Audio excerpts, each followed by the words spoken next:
Hi. Howdy. So let's say hypothetically there's a young man here who is dating a young woman who tends to lean very far left.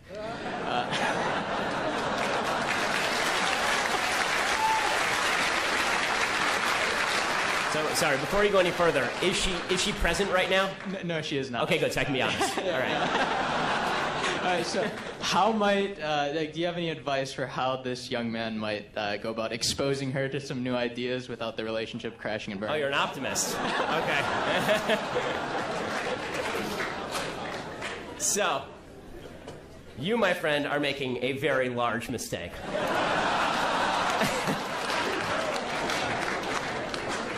I'm sure she's wonderful. I'm sure she's supremely attractive. I'm sure all of those things. It depends what the relationship is for. Are you in it for marriage, or like you actually have to give me like what's the end goal here?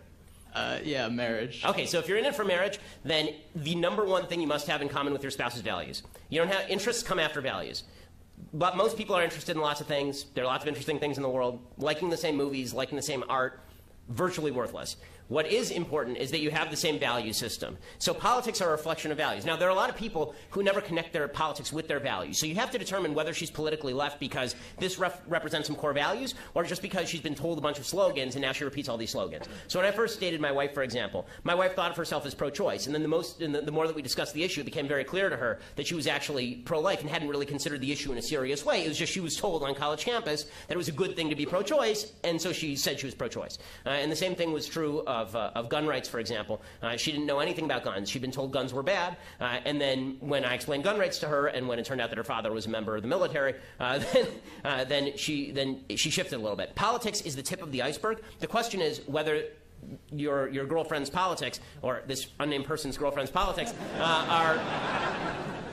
are a floating bit of flotsam on the top of the ocean, or whether there's actually a structural underpinning for what she's thinking. So you first have to determine that. If there is a structural underpinning, and if she really believes this stuff on a strong level, you're really going to have to think about whether this is something you want to go through for the next 80 years. Because when it comes time to raise your kids, forget about you.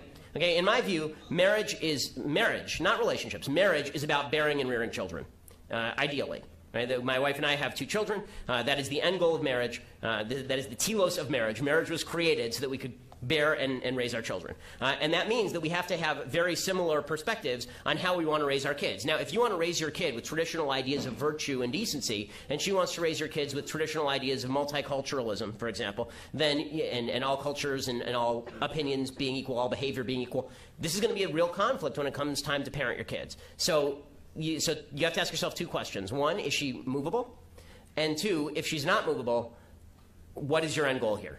Because, there's lots of fun to be had in life. But when it comes time for marriage, marriage is, as all the married people in the room know, marriage is not the time for fun. Marriage is, when it comes time for marriage, not totally true. I love my wife and we have a great marriage. But, see, I know she's watching. But when it comes time for marriage, it is deeply important that you put values before all of the other ancillary things. If you have values in common, your marriage can outlast anything. If you don't have values in common, then the first break and the thing's over.